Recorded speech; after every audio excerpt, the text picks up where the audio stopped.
Oh, that's my Zoom meeting is starting.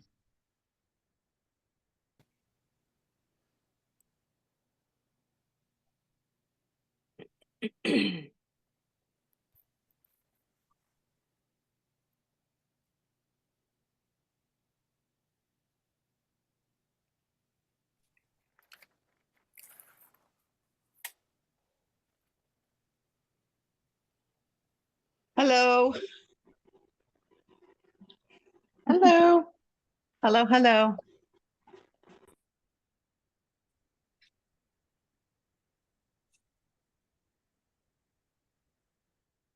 Hello.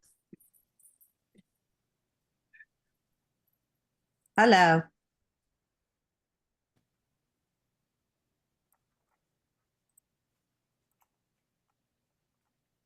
There. Okay. Hi, guys. Can you hear me? Yes, Okay. loud and clear. Okay. Well, I'm trying this on my phone instead of my computer because my computer seems to be about 1/10 the speed of the phone for some reason on the signal. So we'll see how this goes.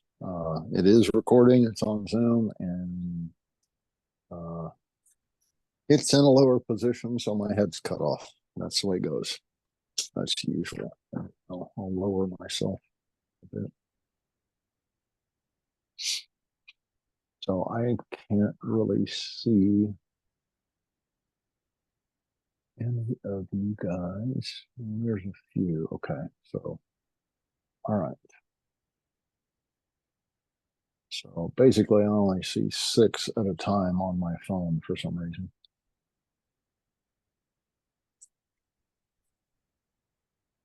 I think that's it. Yeah.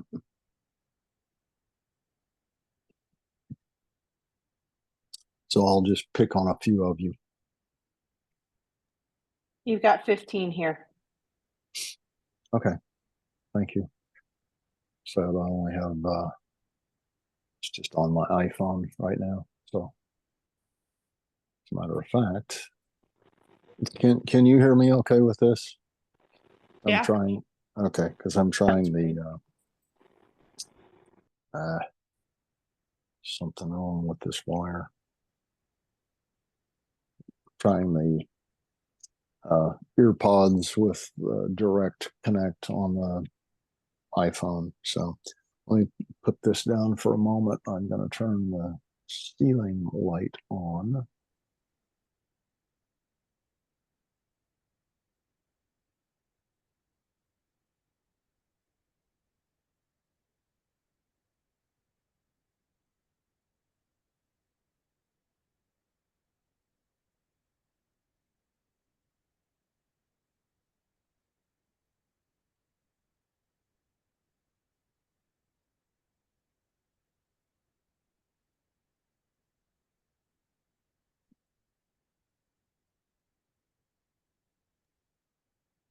Okay.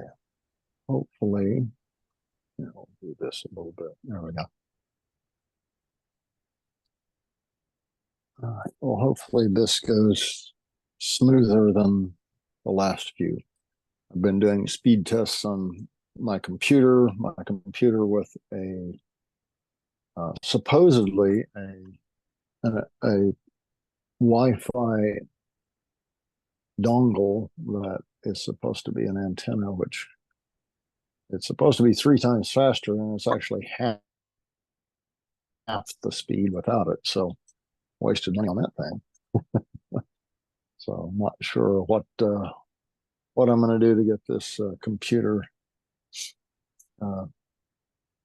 in better shape. I may take it back to the place I bought it from and see if they can't install something internally that's faster, so I can actually use the computer for these classes for any of the Zoom. Because I don't want this freezing on you guys again. Apologize. I'm gonna have to drink something as I'm talking because boss was right again. He alerted on me Monday night, and last night I started feeling a little drained and worn out. And this morning I drank my lemon juice and it nearly killed my throat. So he, he knows 3 days ahead of time always what's going on. So he is right again. Yeah, the lemon juice water is killer if your throat is scratchy at all. Yeah. So I apologize if I have to stop and my voice is a little bit gravelly on this. But matter of fact, that reminds me I need to take the other half of this Zyrtec.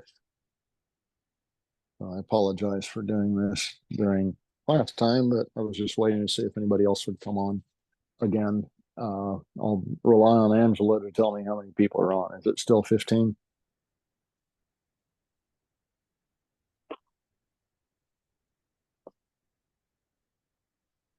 Oh, I guess she's. I think it's 16 total, not counting you and Angela. Oh, okay. Decent crowd. Okay. So, well, I posted something a couple of hours ago. I didn't mean it to be a complaint. I'm just wondering why people don't want to learn anything. You know? I know trust is an issue, money is an issue, time is an issue, agreement, agreement is an issue. There's all sorts of things that are issues. So I just wonder what factors into people not wanting to learn something. Because I'm curious about that. It wasn't a complaint. I'm just baffled. So. Okay, so tonight is going to be a bit different. I wanted to cover the topic of what are the rules. And this isn't just about for the dogs. This is for you too. What are the rules? And so kind of wanted to go around the screen here and ask a couple of you, and I was going to write down some of your rules for your dogs, and then we'll go again. Okay, so Angela, you're up, lady. Picking on you first, of course. So what exactly, I apologize. I was going from my It's all phone. right. My phone was not cooperating for unmuting and whatnot. So I was like, okay, I'm switching to my computer. What was your question? The question is what the topic is. What are the rules? What are the rules in your house, your situation where you travel, everything else for your dogs? What are some of the stuff? You don't have to have a whole list. I'm going to ask a number of people. What are the rules? Yeah. The rules are changing depending on the environment and the scenario. So Okay. So let's talk about home. home, okay. One of my main rules is when I'm in the kitchen cooking, you don't come in the kitchen. Okay. You can go anywhere else, but not in the kitchen. Okay. What else? If I ask you to wait at the door before we go out, which I don't do consistently, but if I ask you to wait, we wait and then we go out, I check out, make sure it's safe, and then we go together. Okay.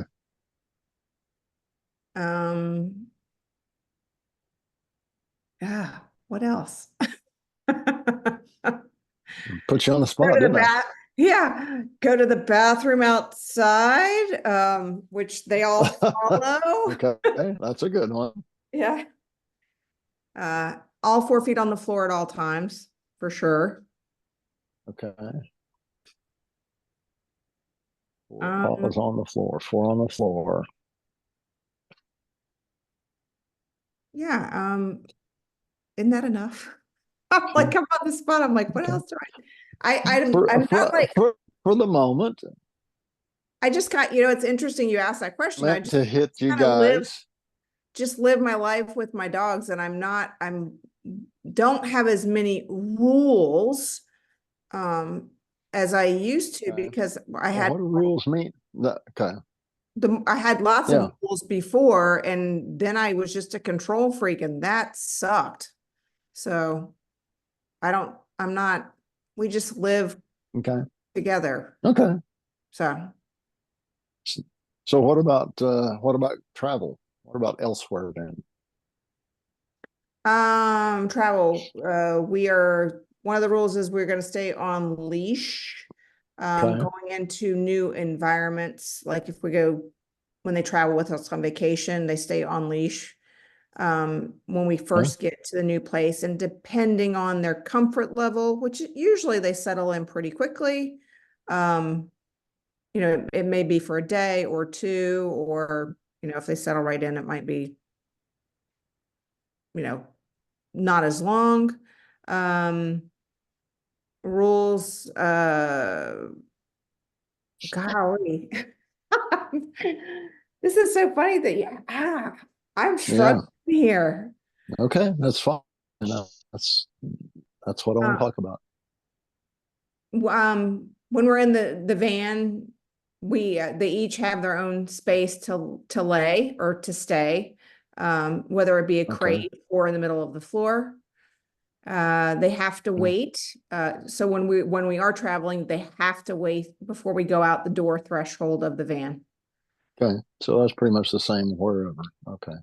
Yeah. So the rules are pretty consistent where we go. Just they may be upheld a little bit more stringently, particularly in a new environment, just so that I am an appropriate advocate for them to look out and keep them safe. Okay. All right. So I'm going to pick on somebody else at the moment. Let's see, Laura. I knew I was next. My turn. It's funny listening to Angela, because 4 on the floor was the first thing I thought with Angela. Yeah. But yeah, so their rules. My guys have rules, but it's just like it's just a way of living, really. Like, for instance, they can alert me if I'm out back with them, and they're allowed to alert me that there's somebody there, but I don't allow them to continue to bark at them. So that's one of my rules. I don't want to annoy people. So I allow them to continue to bark. Right. My dogs can see people walking by all the time. So they can let me know they're there, but they can't continue to bark. Okay. All right. Yeah. What else?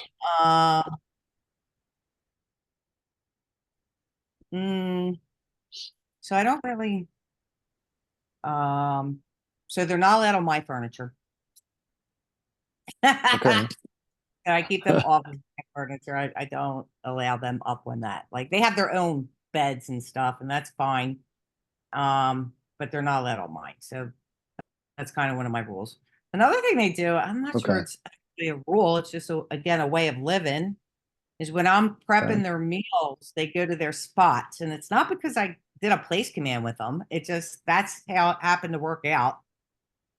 So it's kind of a rule.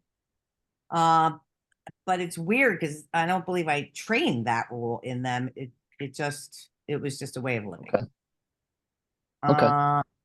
When they come out of the car, they have to be invited to come out of the car.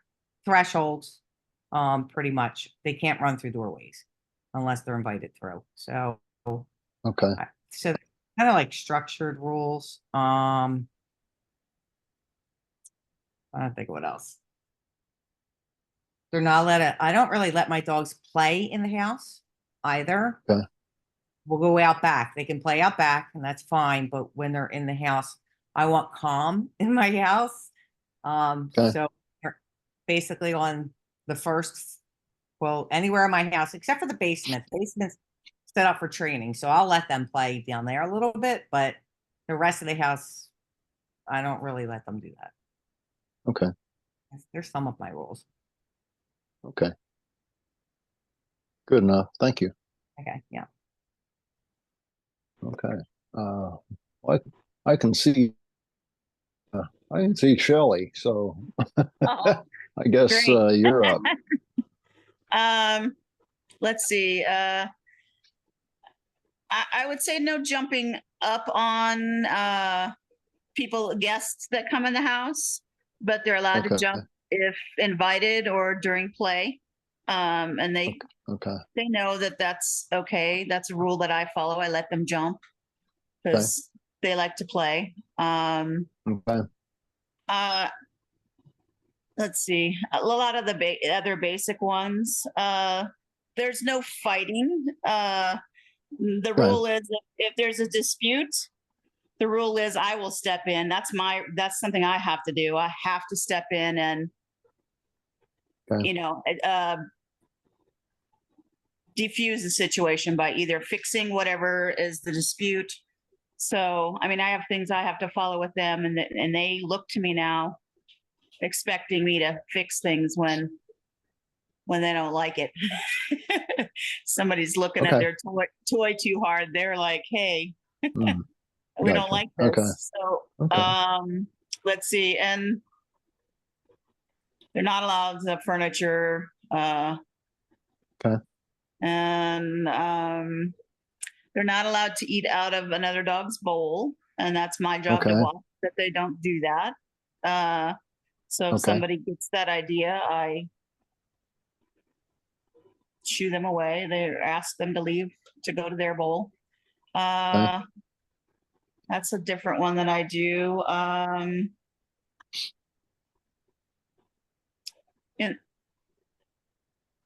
Let's see, I'm just trying to think of stuff that people aren't really saying. I don't mind alert barking, but the constant barking after I've acknowledged it, I would like them to stop. 2 follow that rule. 1 does not always follow the rule, but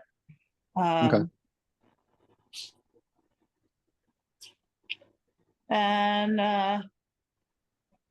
no stealing food from my food. They're not allowed to take food that I put down on the table, the chair, and 2 of them are very good. The newest one of the house is still figuring that one out, but he's getting much better. That you don't touch my food. I don't touch your food. You don't touch my food. That sounds like a good rule. Okay. All right. Okay. Kelly. Tom Kelly, which on the hot seat here.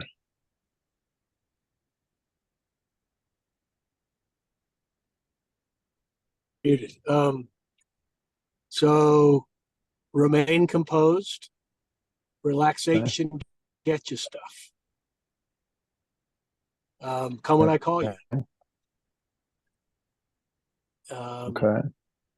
Respect others' space.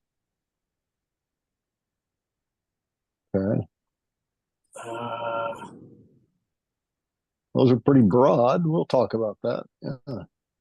Yeah. But yeah, I'm kind of like the others.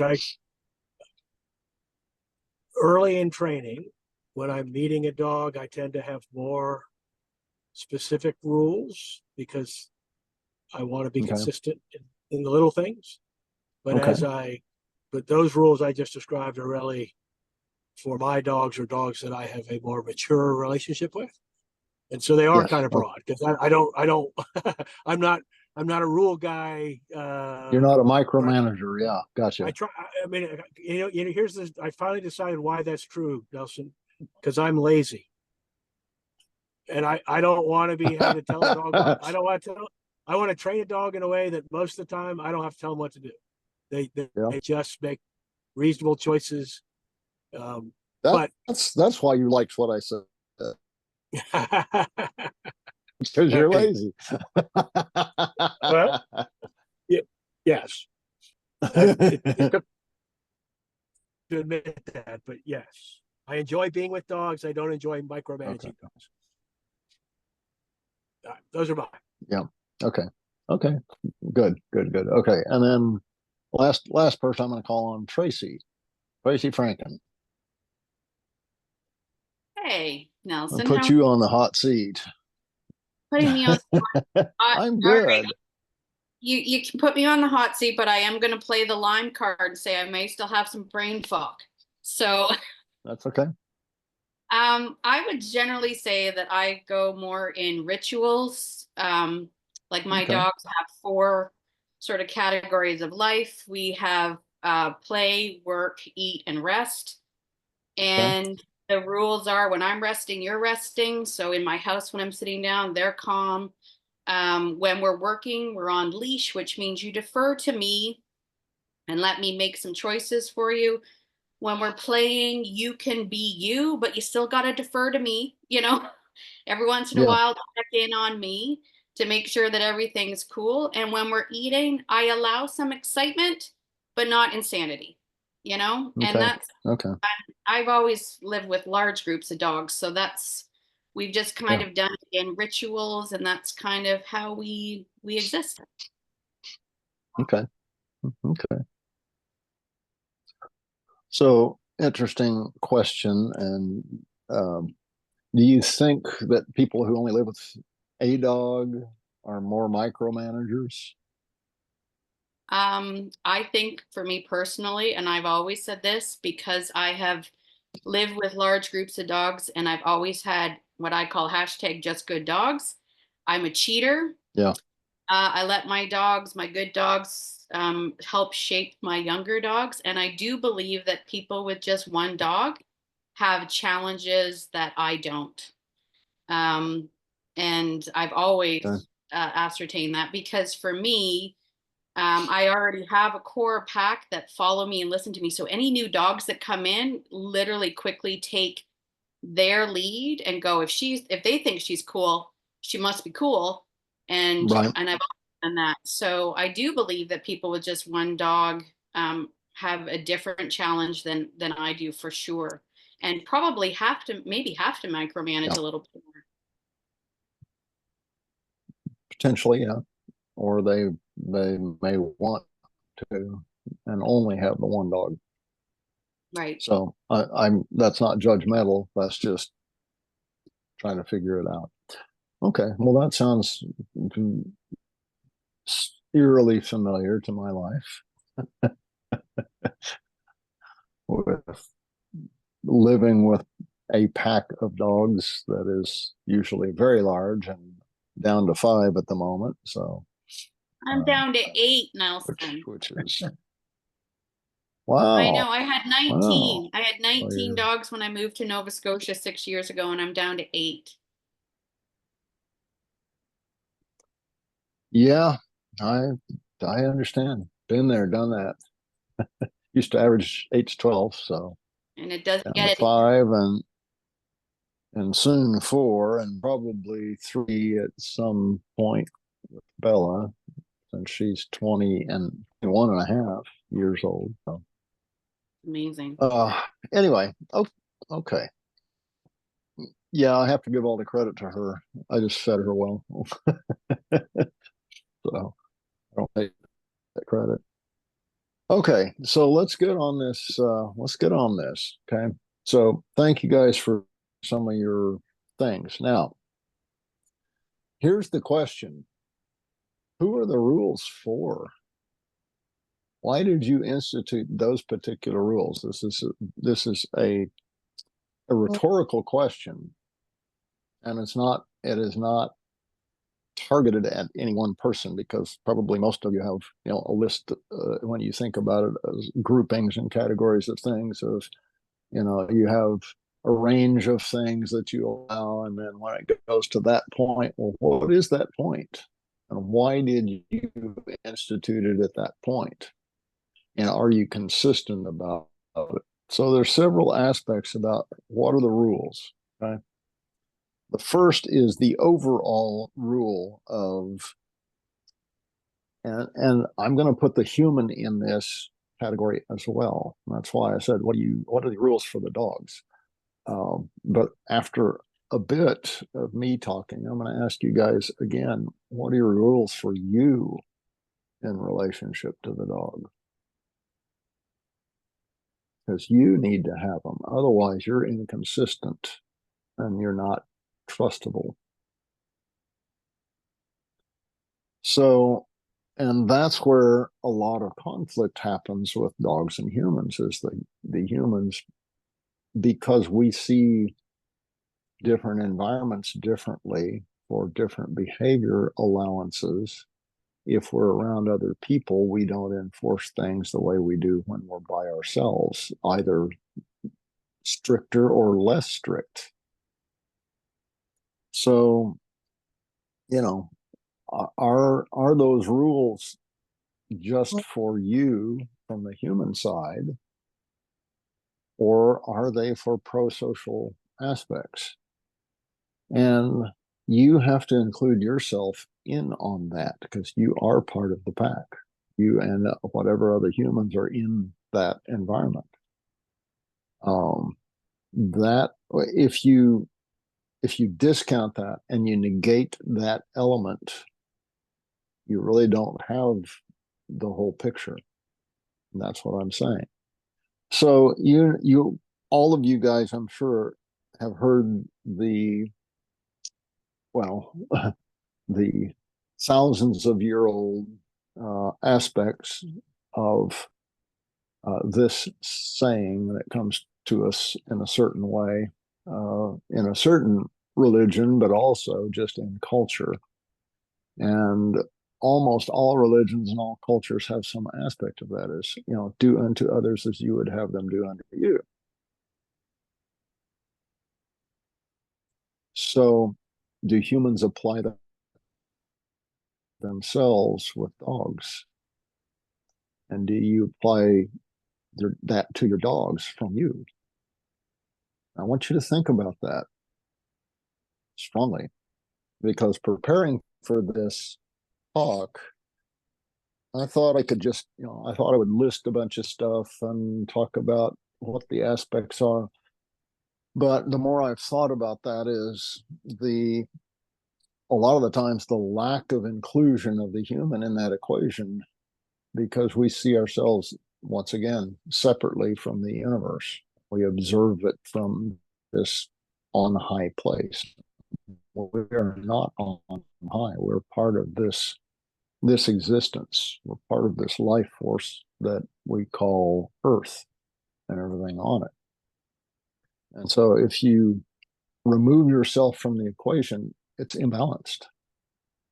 So when I talk about a partnership and pro-sociality with my particular pack,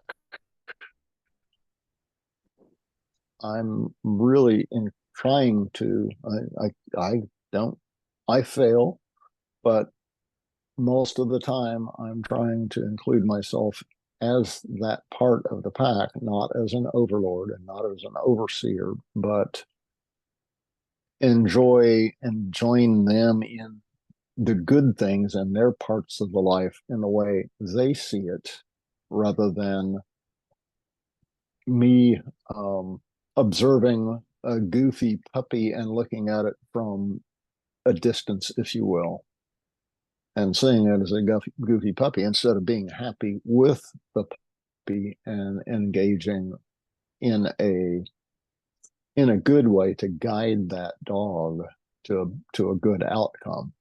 And that's a lot of what I've been working with this puppy, because she's up in all the other dog faces constantly wanting to play and be engaged and be the center of attention and control and all those things that puppies test and experiment with. And I have to guide her into a better way of being, or my dogs will.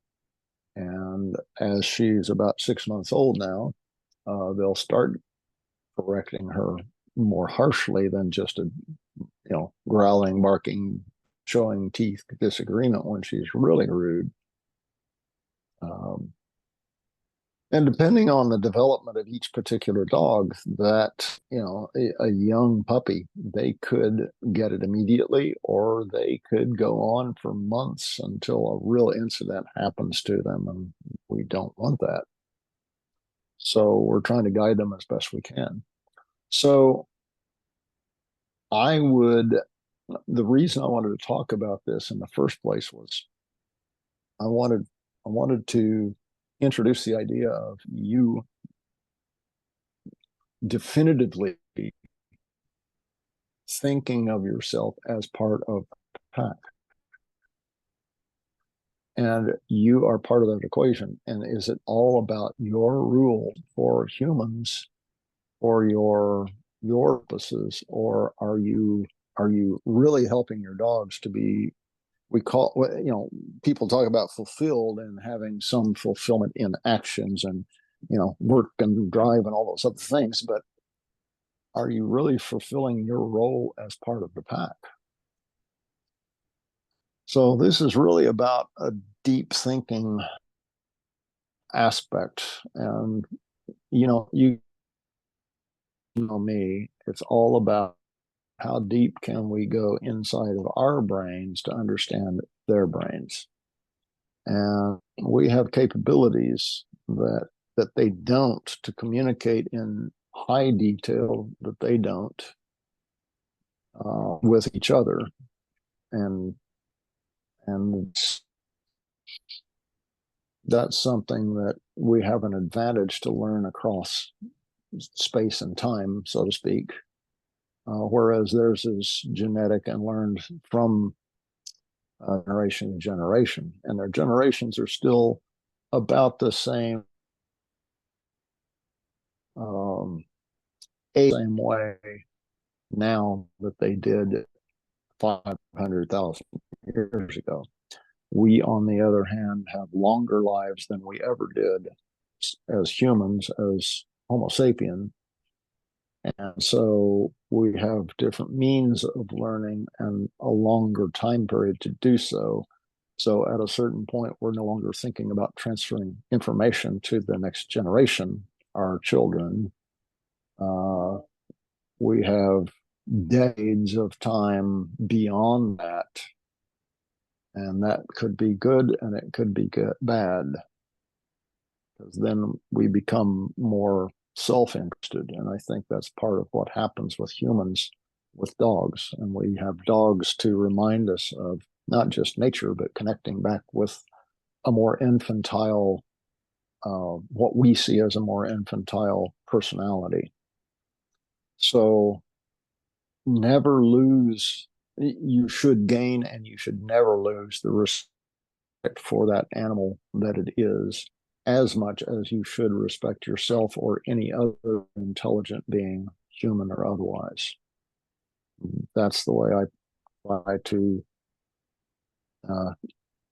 maintain my perspective on it. And the way those of you who've seen me with my pack of dogs, who've been where I live and actually see my dogs not quote unquote work, you understand. And that is, I don't know how better to describe that than I live with dogs, and in every way, shape, or form. And I'm looking for the best answer for all of us together, not just because I want to institute rules for convenience, for ego, for not being seen as a bad neighbor or any of those other things. I don't care about any of that when I'm trying to create a truly balanced pack. Balanced pack isn't about do what I say when I say it.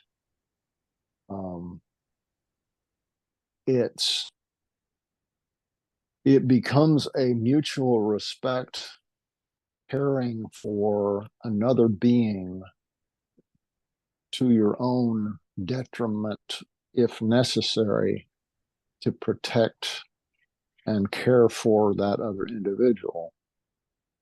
And that's like brothers and sisters in arms these days, who will give their life for the other to protect them. And that's the way I see my dogs. Is it's more than, it's not, let me put it this way. It is not more than family. Family is more than what a lot of people give lip service to. But they are family to me as well.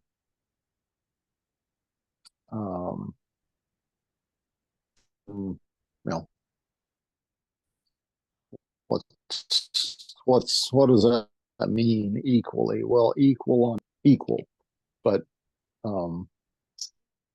rules are all based upon pro-sociality, what is best for all.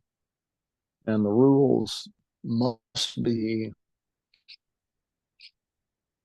when I say hard and fast, it doesn't mean, they're not enforced in a harsh way.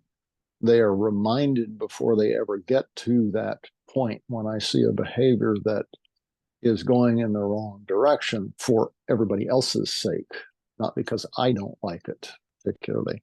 And the reason I instituted a long time ago things like not up on, 4 paws on the floor. First of all, it takes all the confusion who's in charge in that moment out of contention, and you potentially create an imbalance within the pack. That is not a pro-social behavior in that case. Also, the reason you don't want active play indoors, because then it becomes the contentious place. So I hope you guys can hear me. I see you kind of freezing a couple of times. So anyway,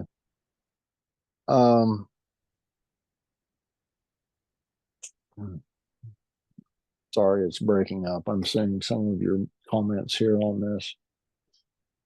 So I will continue anyway, and hopefully we can get through some of this. And I had no problems with any of the rules that I asked of any of you guys. Please don't misunderstand that. Most all of those are things that inherently we do within categories of things that are for the purpose of pro-sociality. It's different though when your brain is saying, I don't want you doing that for me, then I don't want you doing that because it's not good for everybody else on a dog basis, a human basis. And that's the matchup right there. That's the constant reevaluation of what is good for dog and human together, to live together. That's why I teach the history the way I do, all these things. It is so that we understand what is good for the whole. So I almost don't know where to go from here on this subject, because that's the overriding factor, is what is best for all. And how do you determine that for your environment that you're in, where you travel, all the other things that you do with your dogs? And do the rules bend, or do they change? And to me, my rules don't bend or change. It is about the behavior with and around and for each other.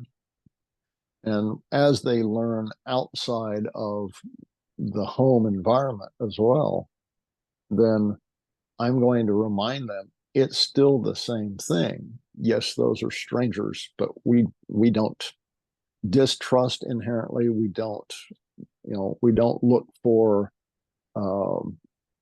potential threats in the way that you would as a predator in the wild, things like that. So they learn that over time, dog learns that within the environment that we travel in and we go to these different environments, it becomes a known environment that their world is larger, which also helps them mentally to relate to all those things. In other words, there's not all those threats out there that they have to be concerned about. There's not all those threats out there that they have to be on edge all the time.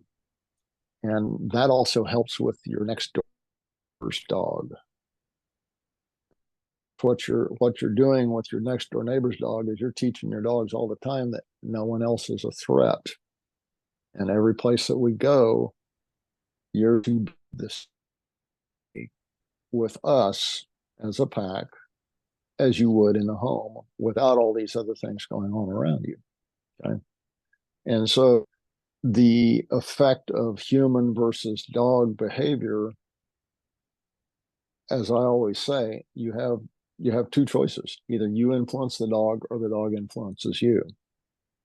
And so I am always on with my behavior, with my thoughts, with my attitude, if you will, that I influence my dogs by my behavior.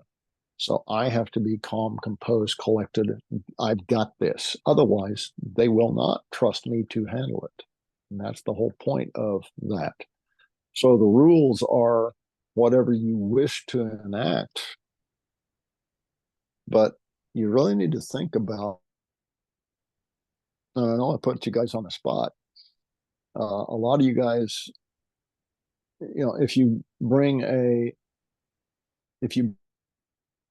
dog, whether it's a client dog or severe case or just a new puppy, anything in your environment, you tend to be more vigilant about rules that you institute. And that vigilance also heightens those rules and those parameters for those rules with all of your dogs too. In other words, they're looking for those infractions on that new dog too. That may not be a good thing because you are not always present physically or mentally in those situations. And so you can create a bad situation. So what you're looking for is the way you handle those infractions around your dogs and make sure that they understand you've got this. It's not their job to do so. They can remind and go, no, that's not what we do around here, because they will.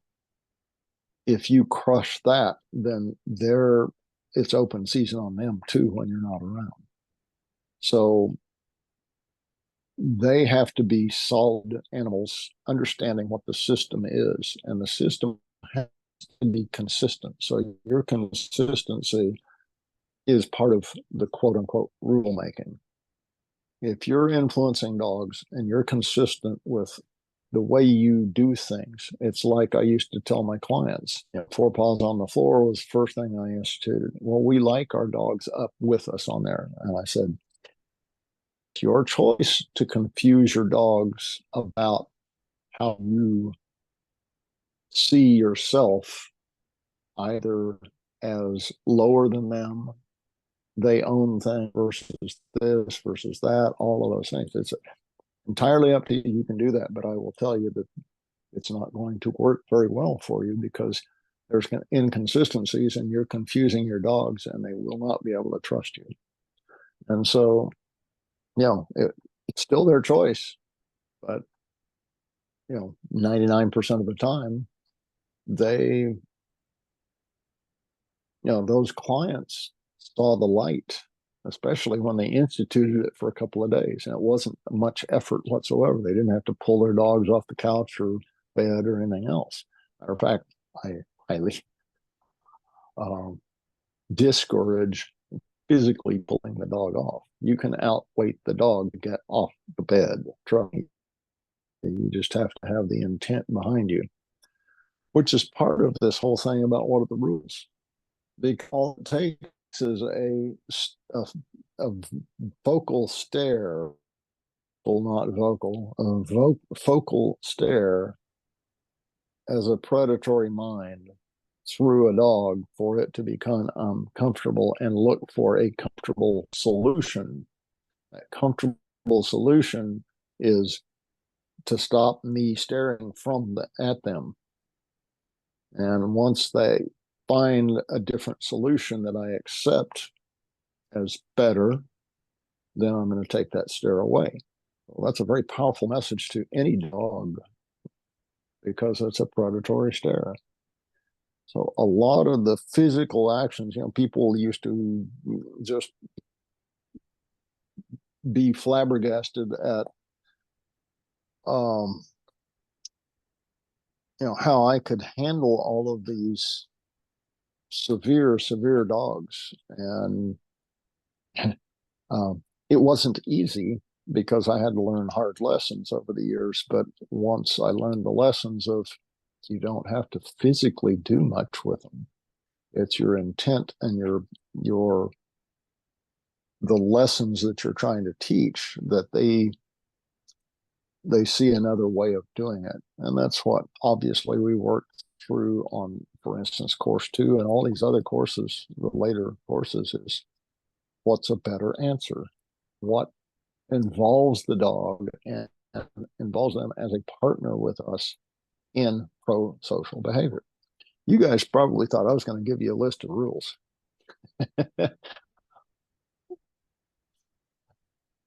And I'm going to say I want you to come up with your own list, but I want you to be honest with yourselves. One, you're including yourselves in those rules. 2, that makes you part of the pack. 2, I want you to be honest about, and obviously you're a human, you're not a dog, so you can't do dog things.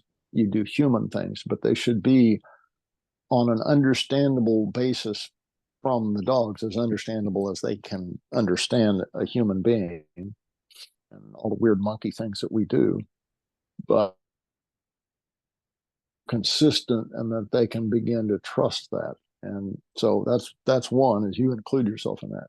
2, is it for the actual best situation, true pro-sociality, for you and your dogs together, not just on your part, okay?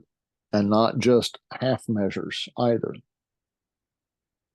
So that's the real emphasis involved. And that's why I wanted to talk about that. What are the rules? Hard and fast, I'm going to crate you at this hour and do this and do that. That's pure management. You're just managing, and you see that as an animal for you. And sorry if that hits somebody wrong, but that's the truth. And if you get upset about that, well, I don't mean that people don't have to crate or kennel or separate dogs at times. That's not what I'm talking about. But if you have a routine that's all about your schedule, it's not about the dog. Okay? And if you train your dog just for your ego feed, it's not about the dog, it's about you. So the more you can get away from that, the more you'll actually be connected with your dogs and understand them more. You'll have many more opportunities to observe them and understand their intelligence and their capabilities. I'll give Bosch as an example. I mean, Bosch has kind of become world famous in certain circles because he's just an incredible dog. And I look at him now and I wish I had the presence of mind, the capability, the understanding, and the observance power that I do with him at all times now. I wish I'd had that with all of my dogs that I've had before. And I probably would have been blown away by all of them too. And do I, in some parts of me,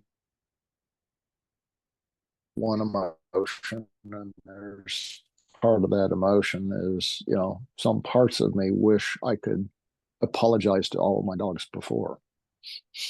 And I hope I see them again at some point, if that's at all possible, or commiserate with them however we commiserate after we're gone.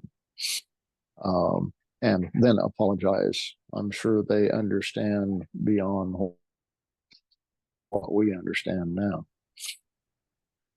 So that's really what I wanted to talk about this isn't, it could be an extremely lengthy one, and we could analyze each and every rule based upon, is this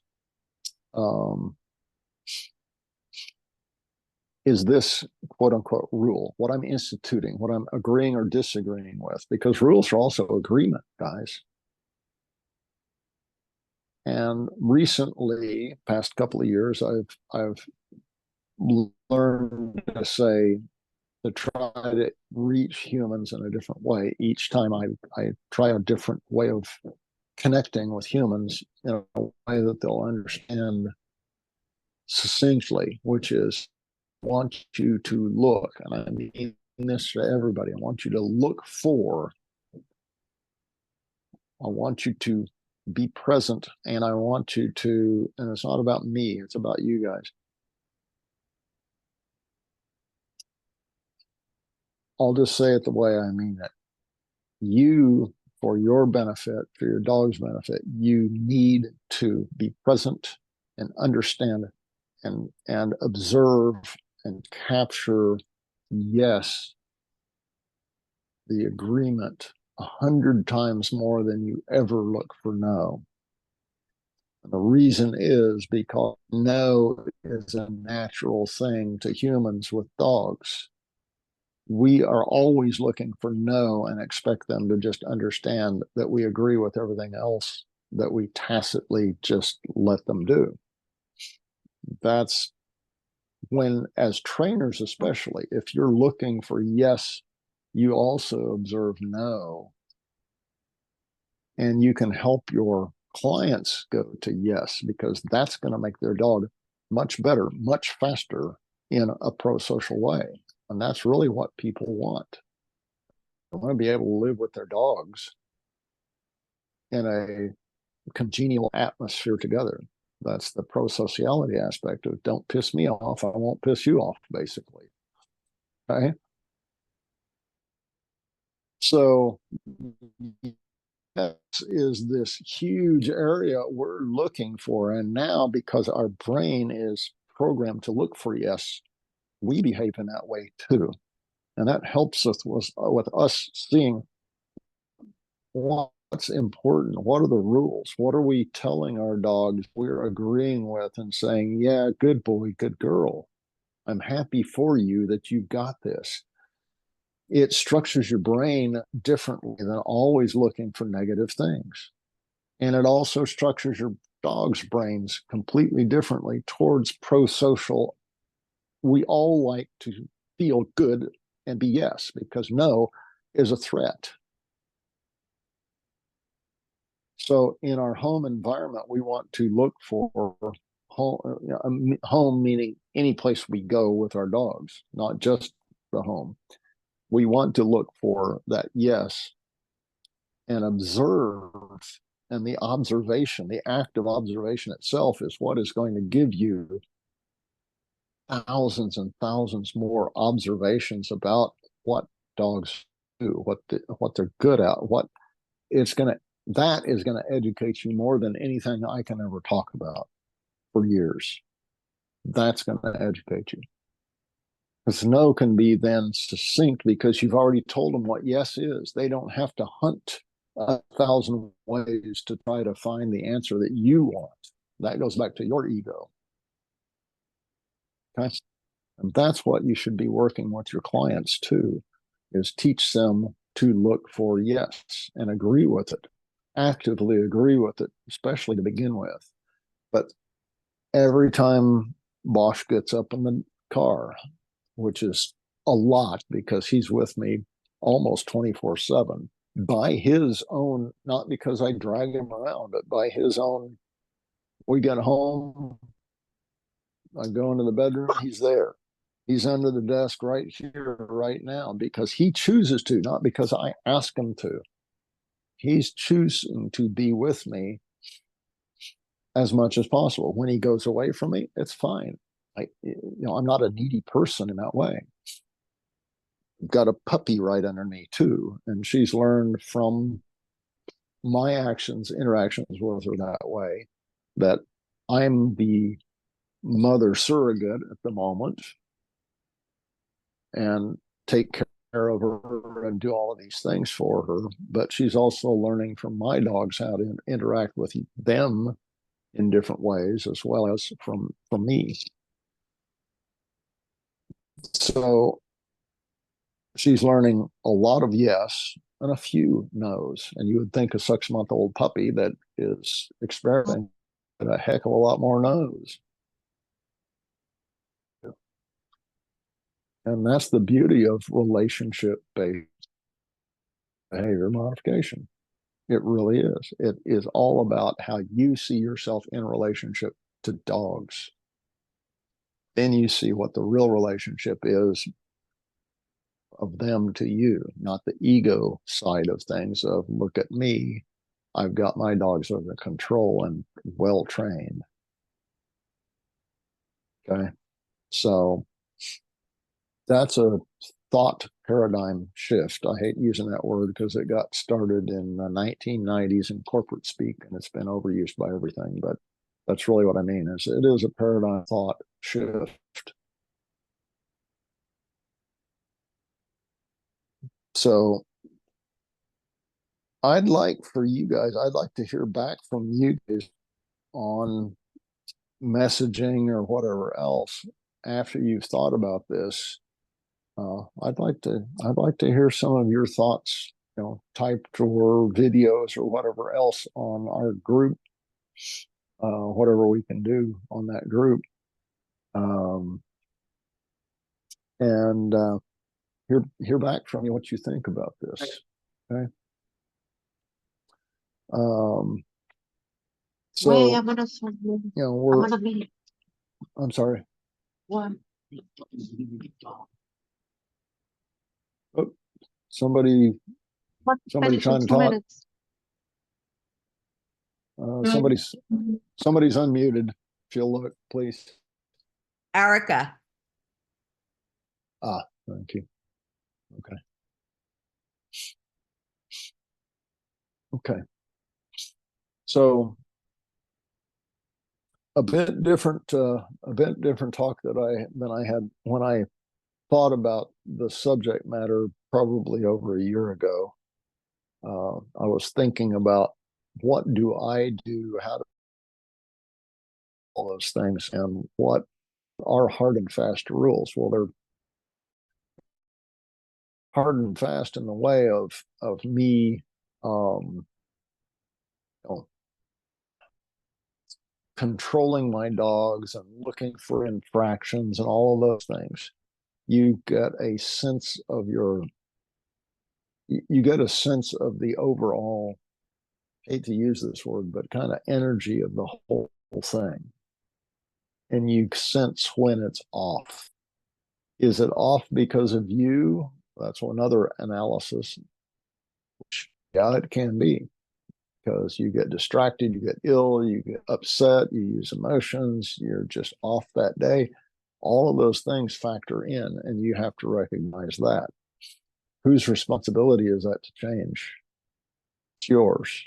And that's where if a dog, Bosch is the kind of the ultimate guy of sensitivity. So when I'm off like 3 days ago and I didn't even know it, he comes and sits up on the couch next to me and lays his head on my leg, and I'm going, well, crap.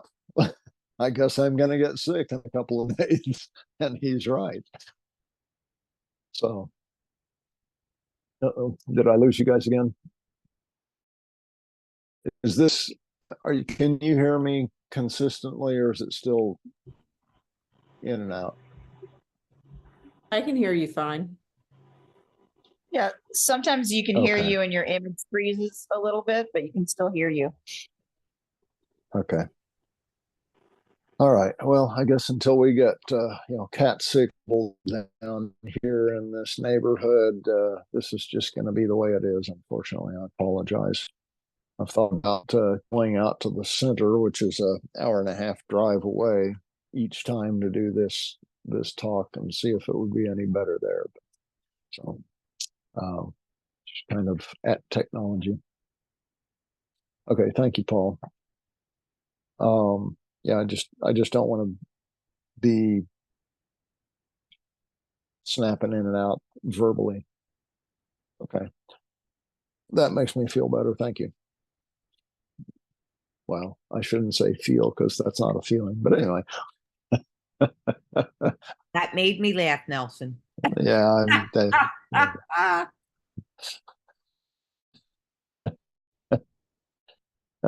I do use human words sometimes. So, okay. So let me go back through at this point, and you've kind of, you're going to think, I know you're going to give me different answers than if I'd asked you at the beginning. So I'm going to kind of go backwards. And Tracy, are you still on here? Yes, yeah, you are. I see you. Well, I see your photo anyway.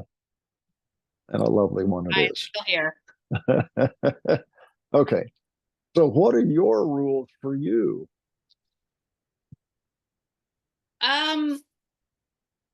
I really do, and I will say this, I do give gratitude to my dogs almost on a daily. They're part of my gratitude ritual. Okay. And Yeah. and it is a gratitude on letting me in on their life. I do try to suspend a lot of my stuff, really let go when I'm in the woods with them, which is probably how I got the damn Lyme disease.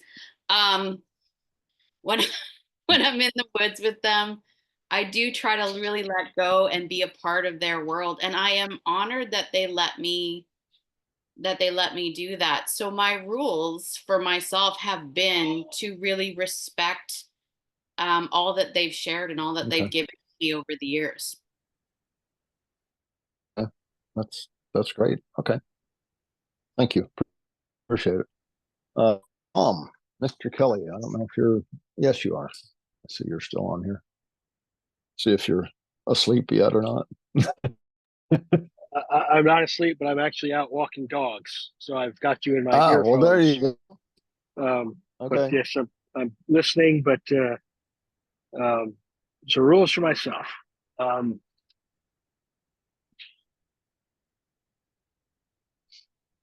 guess the rule I am able to be relatively good at is in the big things, consistency. So the pattern of our day, the pattern of our rituals of getting ready for the day, of going out in the day, of interacting with the world.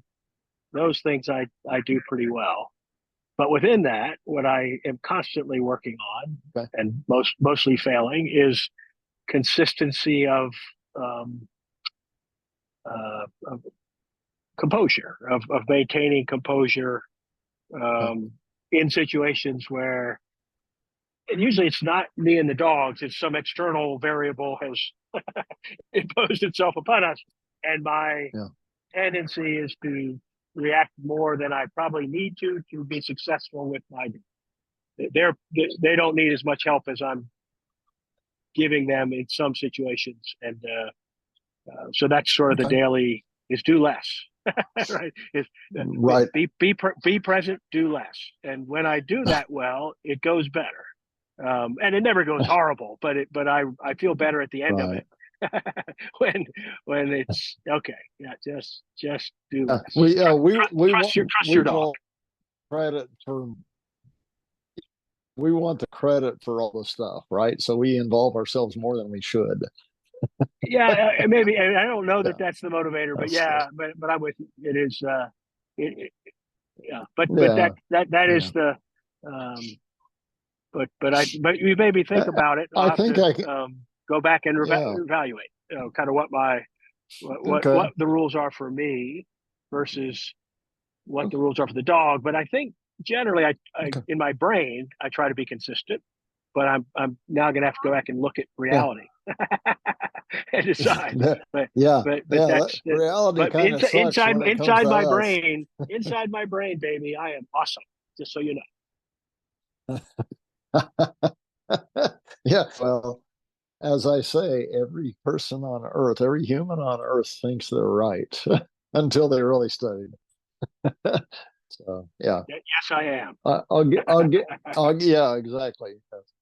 I will give you a good example of me getting slapped upside the head is a couple of years ago. Um, Me thinking I was taking care of Bosch because I always had as a puppy and training and all the other stuff.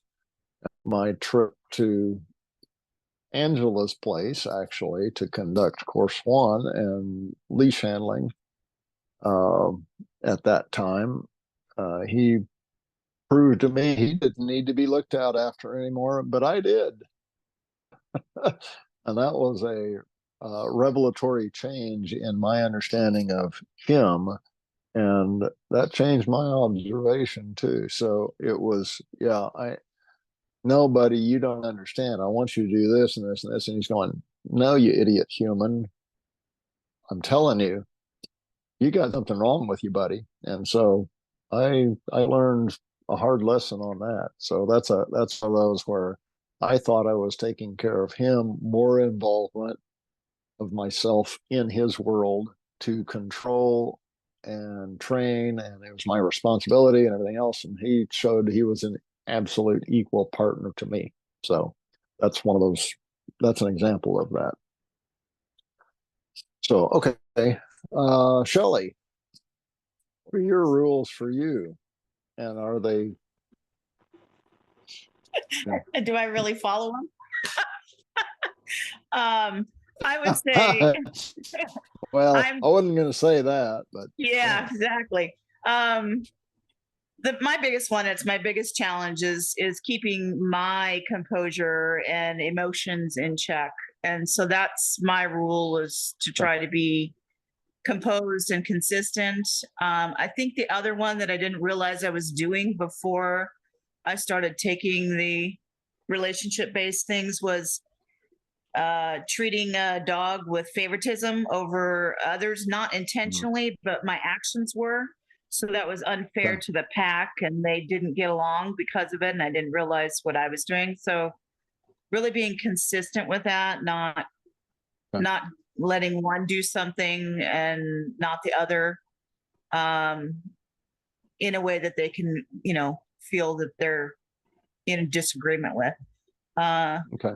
So that, and then consistent with schedule. And I know I still need to work on that one because it's not as, I don't think it's, it's a schedule. It's just not timing wise as consistent, as I think they would like the expectation to be. I think they'd feel more comfortable. So those are the biggest ones for me, I would say. Okay. So, Yeah. obviously, I'm asking you guys for this. After this, I want everybody to think about, are those appropriate rules? Because we don't put many rules on ourselves, do we? We just kind of are. Yeah. So, okay. Thanks, Shelley. Laura, back to you. All right. So, Yeah, let me at it. so I'm going to piggyback on a couple others' answers because Tom kind of stole That's fine. my number one rule for He always myself, does which that. yeah, to keep my composure. And again, it's not with the dogs necessarily, just outside influences. And I got to say, I think about you quite often, Nelson, when those moments occur. You need to get out more then. Well, I think, about what you talk about composure and, trust with your animals. So for me, I really needed to work on that. And that is one of my main rules for myself.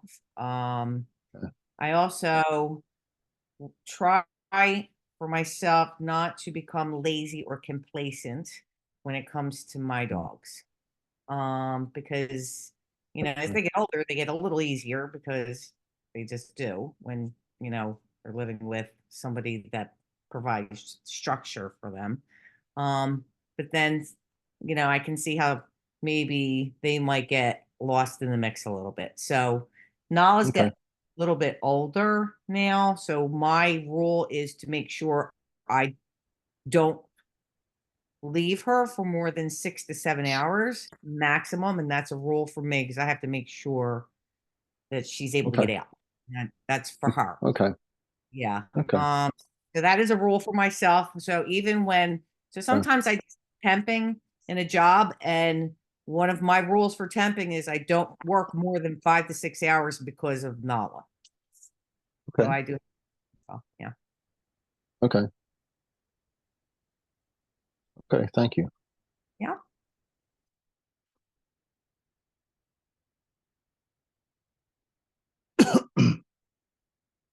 So, obviously, responsibility is one of those things we put rules on ourselves, but having a specific responsibility is different than general thing.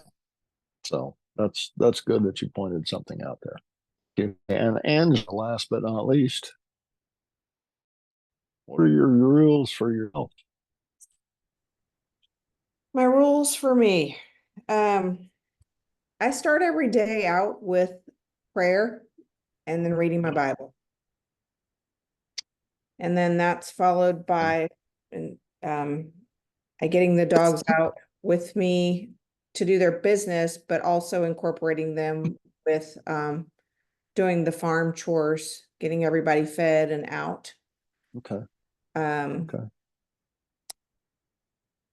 Walking on a daily basis. I mean, that's just as much for me as it is for the dogs from a health perspective.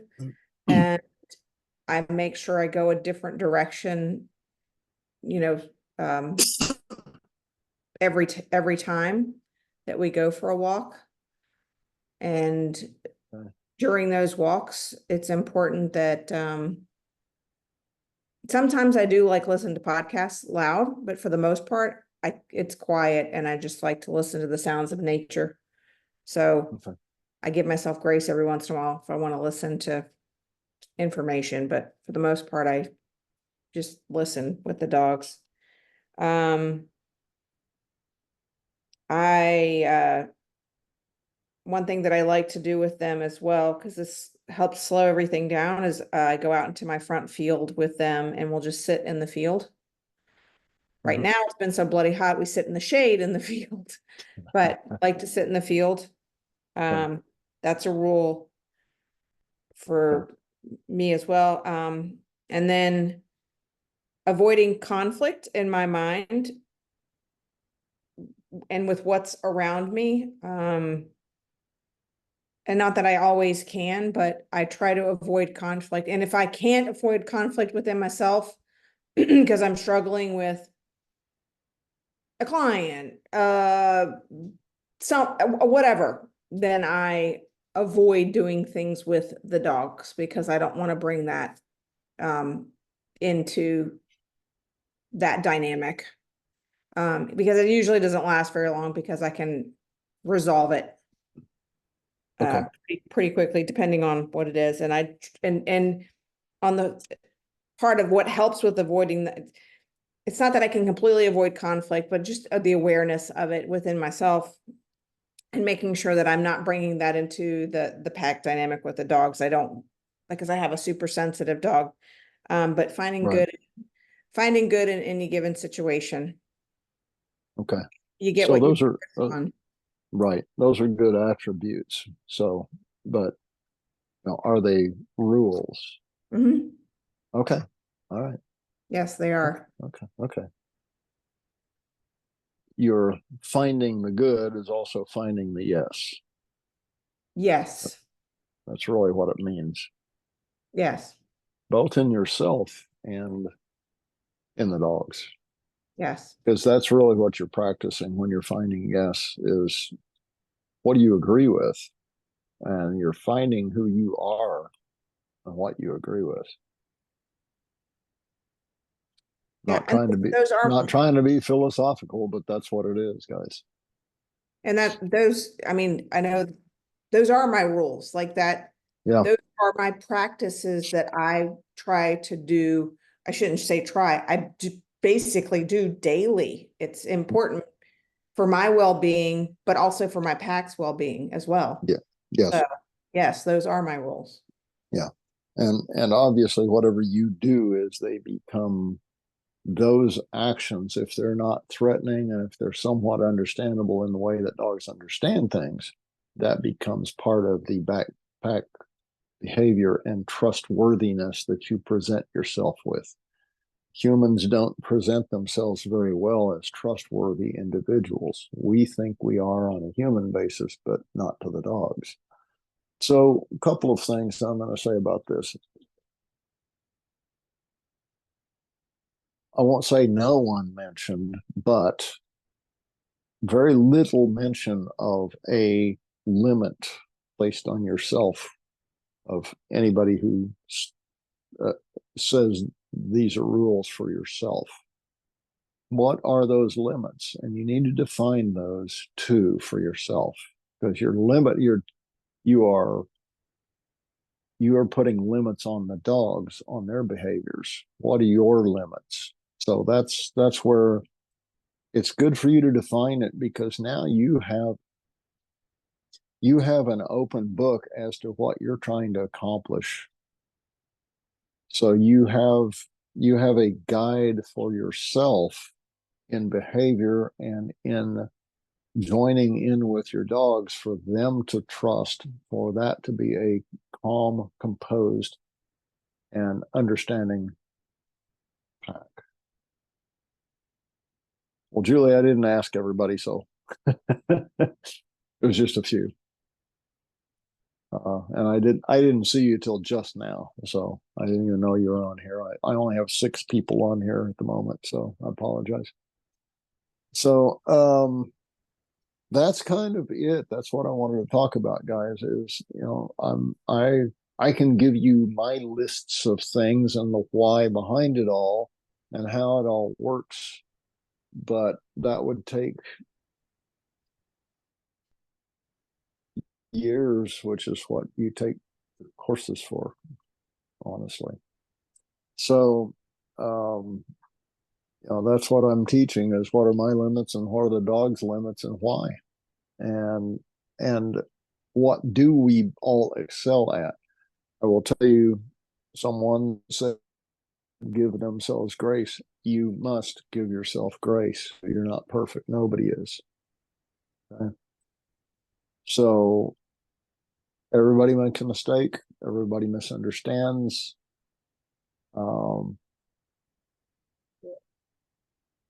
Give your signal as sorry to the dogs and to others and go on your way. If you don't apologize, you haven't really admitted it to yourself. It's not a matter of admitting to someone else, but they recognize the reason dogs do that. It's an overplay, yelp at some other dog and they hunch and they go sorry, and that's what you do too. You're not always right, and dogs need to see that. That's not a chink in your armor that you're not perfect and you're not the leader. That's actually part of leadership. Most humans don't give that grace to themselves, and they don't give sorry to the dogs. And I don't mean emotional sorry. It's a recognition of, I made a mistake. Sorry, guys.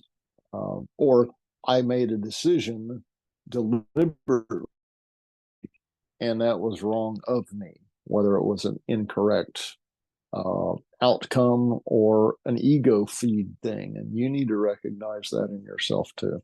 Okay. So I'm going to leave it at that. And I would love to hear from you guys in whatever way that you wish to share that, as to what are your rules and limits for yourself, as well as what are your limits for your dogs. What are the real rules that you institute, because it's going to help you create the pack that you can able to.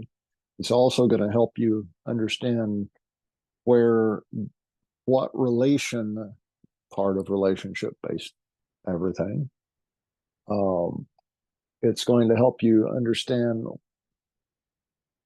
how to observe, does this rule for me and the dogs, or these rules, these set rules, does this work best? Because if you're not analyzing those rules and you just institute them because of why, whatever reason, maybe because you've always done it, maybe that's not the right way. So it'll help you analyze these things, and I hope that helps. And I again, I would love to hear some feedback from you guys. Okay, and maybe we simply have, rather than a Q&A session additional, maybe we can do just a feedback session in a month or so after you guys figure things out. Okay, so I want to thank you guys for sticking with my rambling philosophical things, and I do hope it helped.